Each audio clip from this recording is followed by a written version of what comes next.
by Rosswork Corporation to recognize and to honor residents whose outstanding accomplishments and contributions deserve to be more than just mentioned.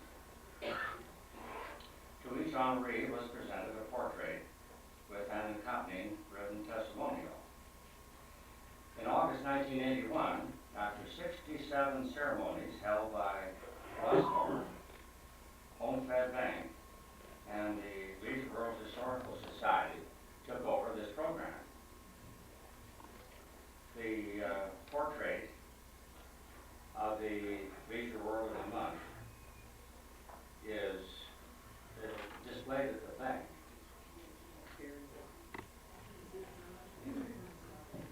Hear me now. You can hear me very easily when the room is empty, but I know when it's full. It takes a little more push. Well, anyway, the portrait of the Leisure Worlder of the Month is displayed at Homestead Bank for a month, and then it's brought back here. The portrait you see here is of Harry Grossman, who was our honoree last month. And it will, for the next month, be displayed in the lobby of the administration building.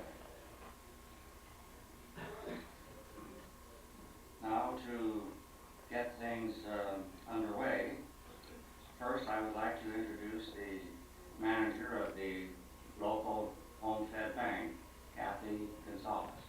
Kathy.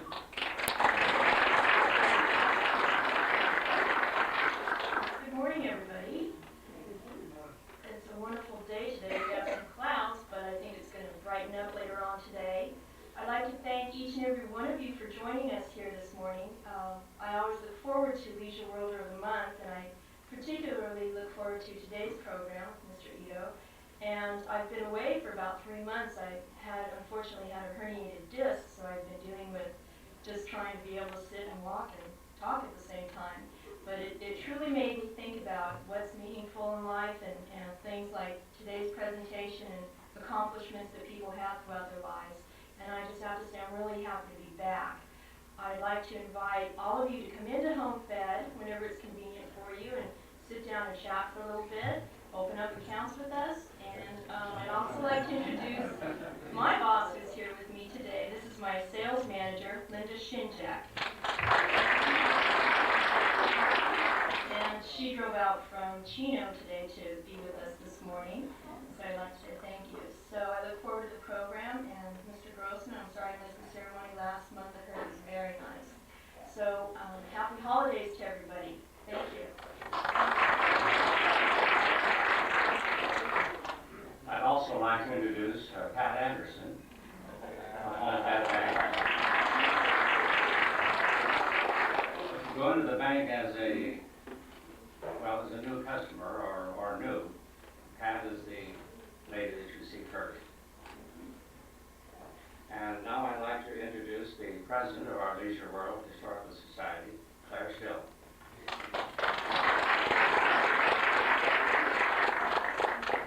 Good morning, everyone. And I'd like to say welcome back to Kathy. We missed her, and we're glad to have her back with us. I haven't but one special announcement, and that is to remind you that our Leisure World of the Month ceremony next month for January will be the second Wednesday, January 9th.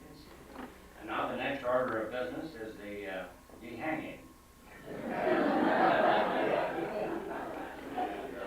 Harry Grossman is here to do you see, the portrait just for 2 minutes.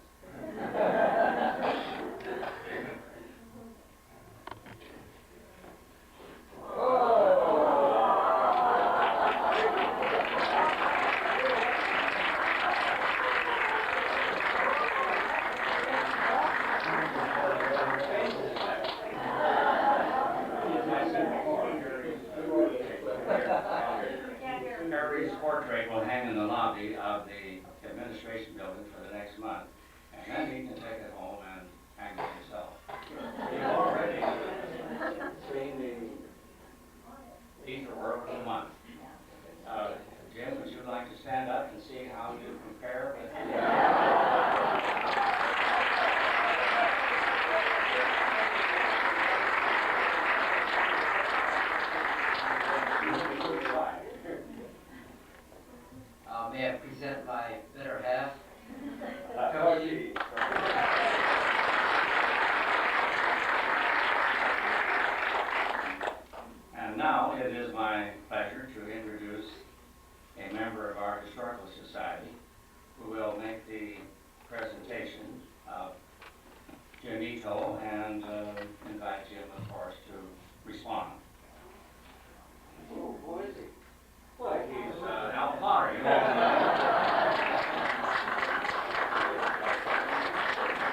Jim's Leisure World friends and guests, I consider it an honor and a privilege to introduce Jim as the Leisure Worlder of the month. Jim was born in Riverside, California in 1914. He grew up in Hollywood and Glendale. He attended the University of California, Davis for 2 years and the University of California at Berkeley for 2 more years. He graduated from there with a degree in soil science in 1940 and bought a farm in West Covina, preparing to harvest his first major crop in 1942, 18 months later. He received notice to settle his affairs within 2 weeks. It was the spring of 42 when all Americans, citizens of Japanese ancestry, were placed under protective arrest by the United States Western Defense Command. At the same time, this did not occur in Hawaii, where a larger percent of the total population was of Japanese descent. Jim had to lease his farm, for which he never received a cent, and after first being lodged in barracks in Pomona Fairgrounds, was transferred to Wyoming, where he lived, and with a large group, over 20,000, I believe, were there. 10,000 were there. While there, the internees finished an irrigation system, and Jim tested the soil and marked off 150 acres for crops. Although Jim had 2 brothers and a sister to care for, and only 90 days of growing weather in Wyoming, Jim was determined to help feed the 10,000 people in the camp. The internees, under the direction of Alden Ingraham, Assistant Farm Superintendent for the West Relocation Authority, grew 54 different crops. When we talked to Mr. Ingram, he stated, "If I had been kicked off my ranch and put in a stable, although I guess it was a very small barracks they had to live in at the Pomona Fairgrounds, not a stable, I wouldn't be very happy about it." But Jim never showed any sign of bitterness whatsoever. He saw that he had a job to do and did it, and was very influential in the camp. One bright spot in the camp, however, for him, was there he met Tashi, who he married in 1945. His organized protest of the meager rations that the internees were receiving resulted in an improvement in the standard menu. They found out the steward was stealing a good share of their food, and so they got the steward fired, then the food got to be much better.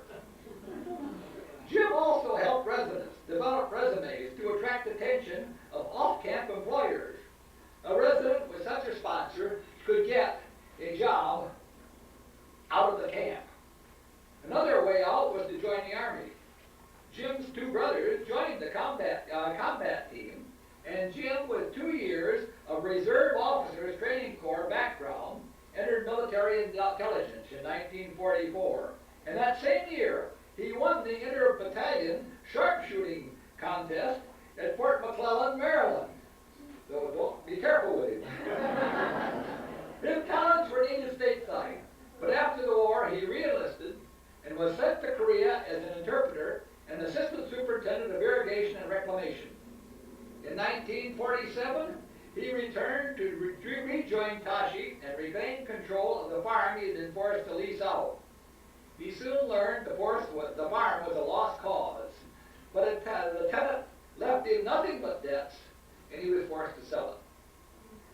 Jim then tried several entrepreneurial ventures rather successfully over the next 10 years, but his wife finally convinced him that he should return to his first love, teaching.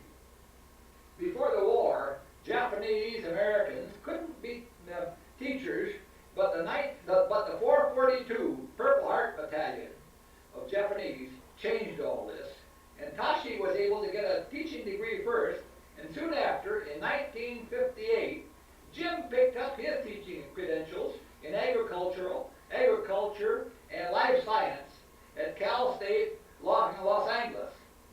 Until his retirement in 1984, Jim taught horticulture, floriculture, mathematics, and science to junior high students in Sherman Oaks and Gardenia, and vocational landscaping to adults in an educational opportunity program. His junior high students consistently beat high school students in annual Los Angeles Beautiful competition. And every year that he taught, his group either finished first or second. During Jim's teaching year, he never ceased expanding his field of knowledge. He took 2 years of finance from USC, 2 years of floristry and horticulture from Pierce College in Woodland Hills, with additional courses from Cal Poly at Pomona and San Luis Obispo. And he received additional teaching credentials in occupational landscaping from University of California, Los Angeles. He also took classes for 3 years in general art from Los Angeles City College and from Barnsdale Art Center for 1.5 years, and took courses in enameling. And his whole idea wasn't to attain higher degrees, but rather to make himself a better teacher and expand his own knowledge. Following retirement in 1984, the Itos moved to Leisure World and continued in their education, taking classes in calligraphy, ceramics, jewelry making, enameling, lapidary, and physical fitness with special equipment. In 1987, Jim was elected to the 3rd Mutual Board and immediately headed up the Landscape Committee.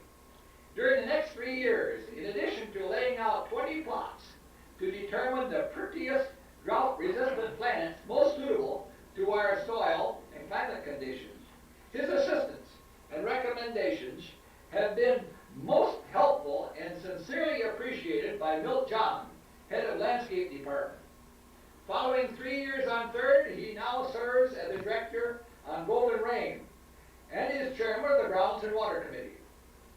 The Itos have one son who is a Superior Court judge and who also was listed in the paper just yesterday. Maybe some of you saw it in the Time.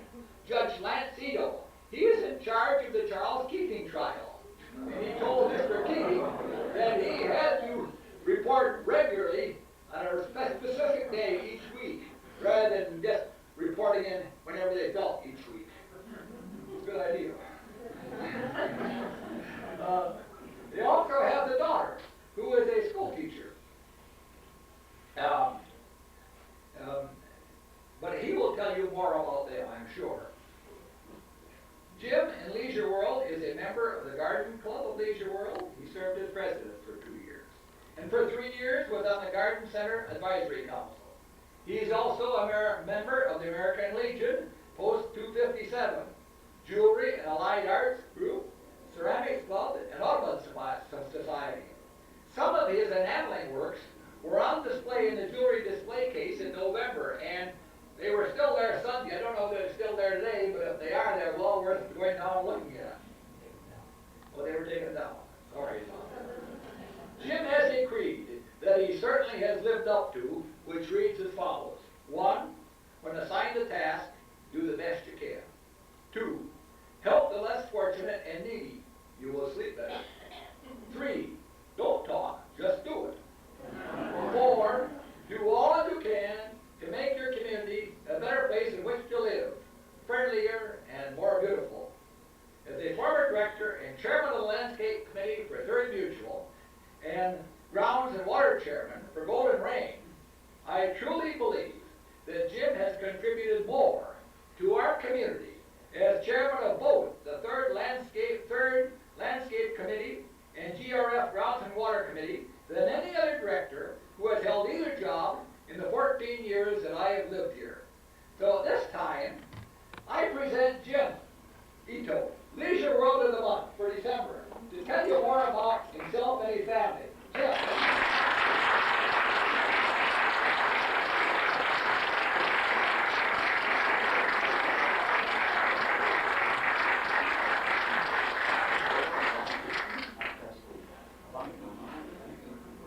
Thank you, Mr. Chairman. Thank you, Al Potter. Thank you, President Steele. And thank you, Representative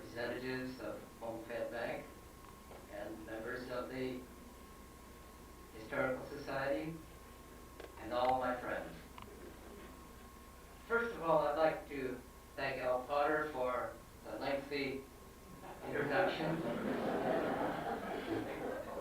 This also means that I can speak less. I wish to thank the Historical Society for selecting me. There are so many other people who should have been placed ahead of me. And some said that, well, you got up pretty early, didn't you? But I appreciate it and I'm very thankful. I also wish to thank Pat and Catherine and our representative, sales manager from Home Fed Bank. If it wasn't for them, this occasion would not be taking place. I think it's a great addition to Leisure World. And I will also wish to thank the PCM staff. They have been very helpful. They have to attend meetings, board meetings, committee meetings, subcommittee meetings, and take care of all the complaints. I wonder how they ever get their work done. This has bothered me a good deal, and I'm hoping that somehow we can let our employees work. I'm very thankful to my many friends who have influenced me, helped me on my committees. When I've asked them to help me on cityhood, I got some very good help, and I'm very appreciative for all the time they took, time they take on the committees, year after year. I'm thankful for my relatives. My younger sister Dorothy is here, my other sister Tomie, and my brother Bill. Can you stand up, please?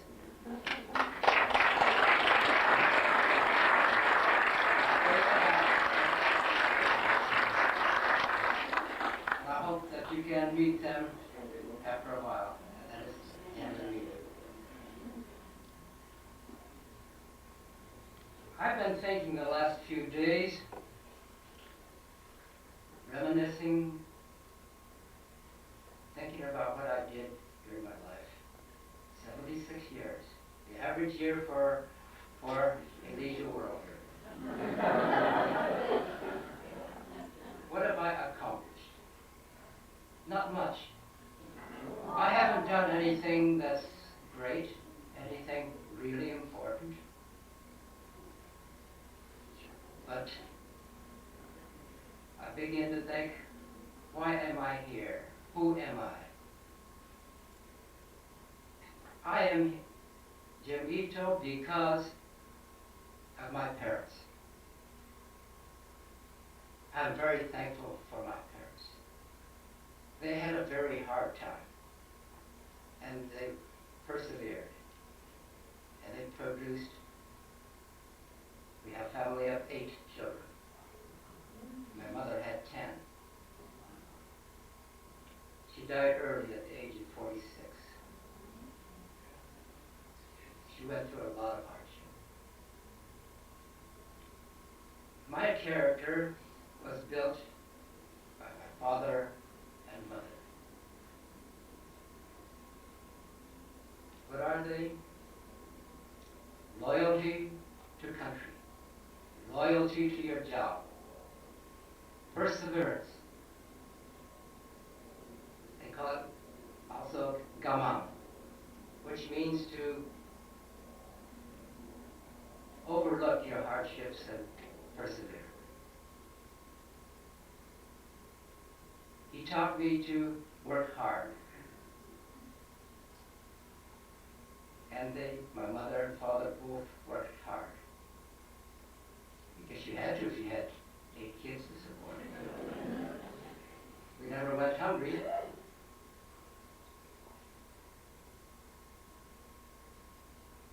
And there's another thing. One time he caught us children playing cards. He said, if you have time to play cards,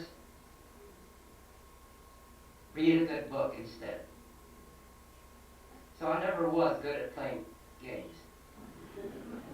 My little granddaughter at 9 years of age could run circles around me.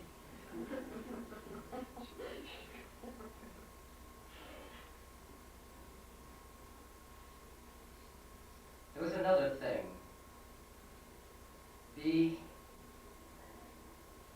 Think of others, and instead of yourself, help others. And at the end of each prayer at dinner, he would always end with, and may we help the world become a better place.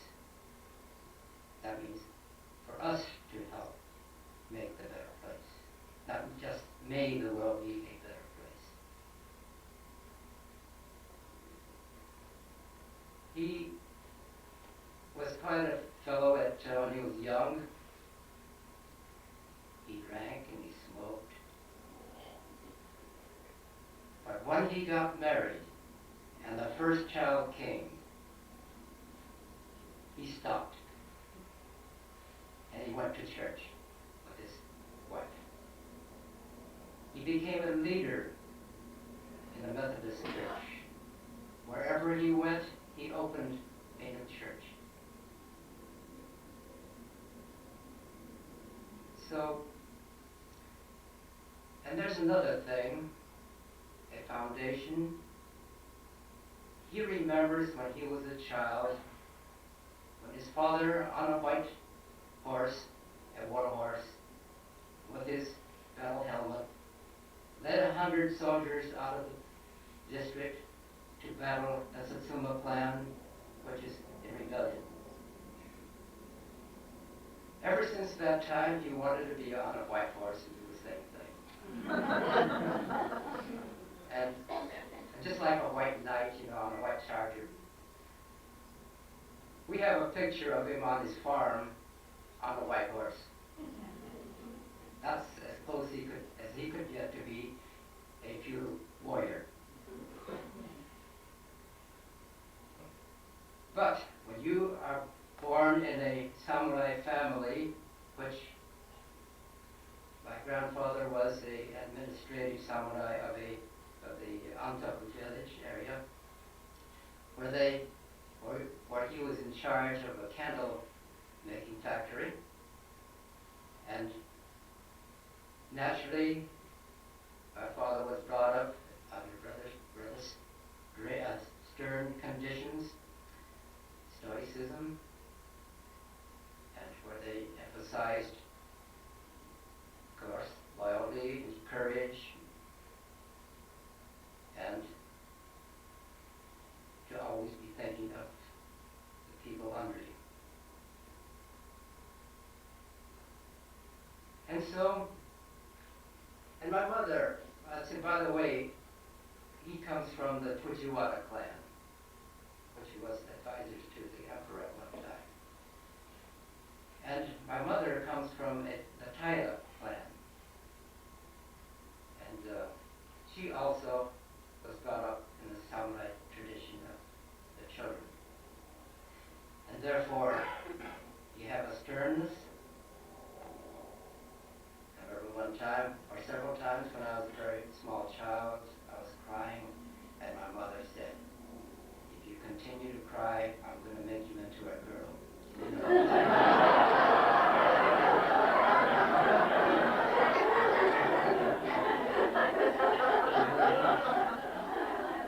It's permissible for girls to cry, but not boys. Not long after that, I was caught in a bicycle wreck at the elementary school. We always got up early, and I went to school early. And we would play bigs and tops and things like that. I got caught in the bicycle wreck by 3 8th graders. Of course, by that time, you're pretty big. Well, anyways, there was quite a campaign on at that time about there was well, more or less a hysteria to get rid of all Japanese. And so I got beaten up quite badly. I didn't cry. I washed myself and went back, left the class. Nobody knew what had happened to me. But since that age, I didn't cry. They couldn't make me cry. And there's another time that I reminisce about, and that was when I was in Korea, working for the military government of Korea at that time. I used to teach English to graduated high school students who wished to pass the English examination, entry examination. And so I had two classes at night. I also used to teach the irrigation company of 400 people, trying to help them out in English. One night, the lights went out over Seoul. I was escorting 3 young ladies home, and dropped off one, dropped off the second, then there was one left. Pretty soon we heard a big commotion behind us. And the girl said, "Run, they're after us." She took off like a frightened deer, and I knew that I couldn't outrun the Korean men. They're such good runners, very good long distance runners.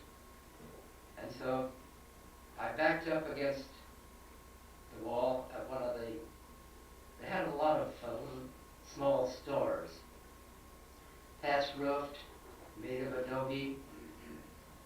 All the doors closed.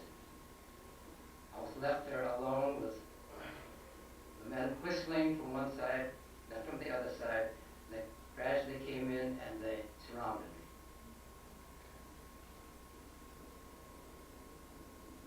What can I do? One lonely soldier, and a little guy at that.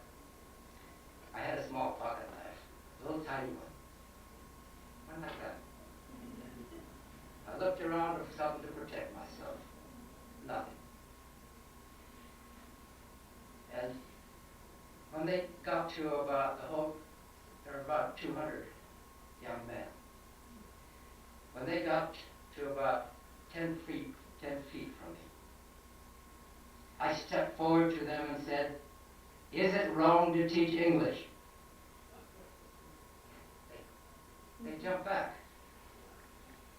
Of course, I said it in Japanese, and all educated Koreans at that time understood Japanese.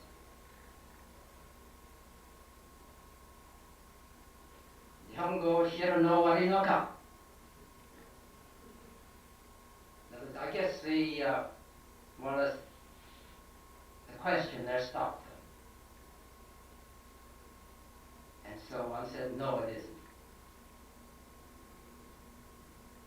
But when I said that, my voice was trembling. I never felt, I thought, gosh, am I that scared?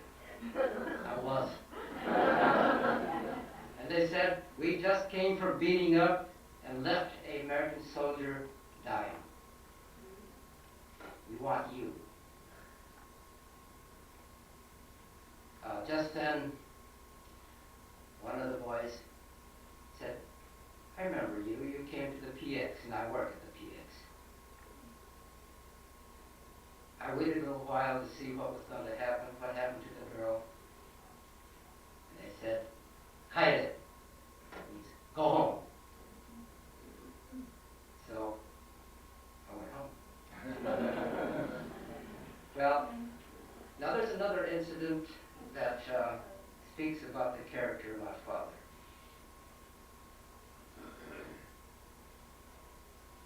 When we were young, my dad and 2 fellows went to Arizona to grow cotton. It was hot, and it was a very primitive time. It was so hot, the 2 fellows said, "We can't work out there. Please relieve me from the contract and let us go home."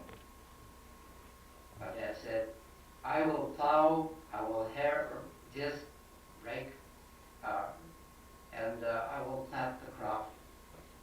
You keep me company, you stay in the house where you can stay cool. I will do all the work, and I will share the crops equally, the profits equally with you. When it was over, he divided the money equally, and they all went home happy. Now this was a character that I always remembered, and I tried to follow.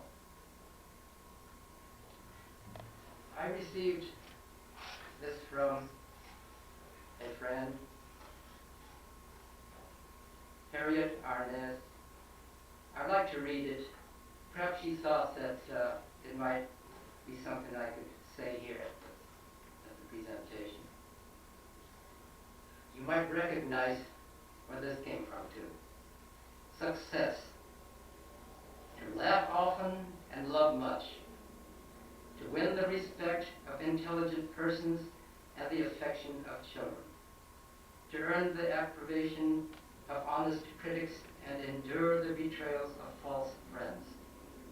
To appreciate beauty, to find the best in others, to give of oneself. To leave the world a bit better, whether by a healthy child, a garden patch, or a redeemed social condition. To have played and laughed with enthusiasm and sung with exaltation.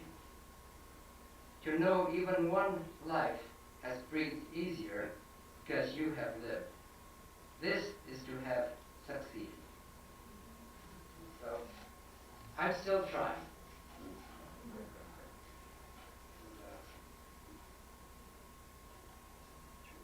I'd like to end with this, that thank you very much for the great honor you bestowed upon me.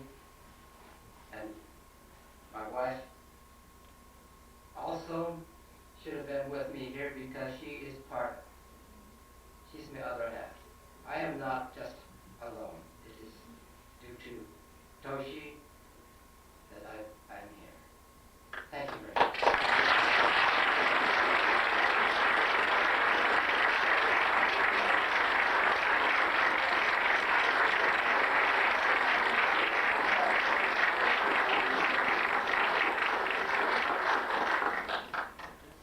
I have here a picture of my family. My son could not be here. As you know, he has a heating case and 150 other cases to go with it. And you will see that my daughter and son-in-law, who's with the Weyerhaeuser, will be moved up to Tacoma in a couple of weeks.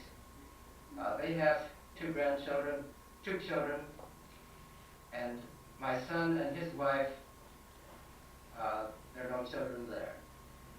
I'd like to pass it around. And here's another thing that my sister and I have put together. It says Chotaro, which is my Father's Day. This is a lot of pictures that we put together showing the life and the genealogy. We have rather an extensive family tree here. I'd like to pass that around. And I have one of Kiku. This is my mother's name. Kiku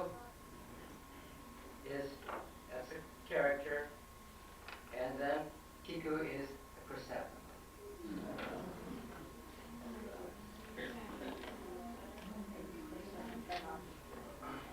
So again, thank you very much.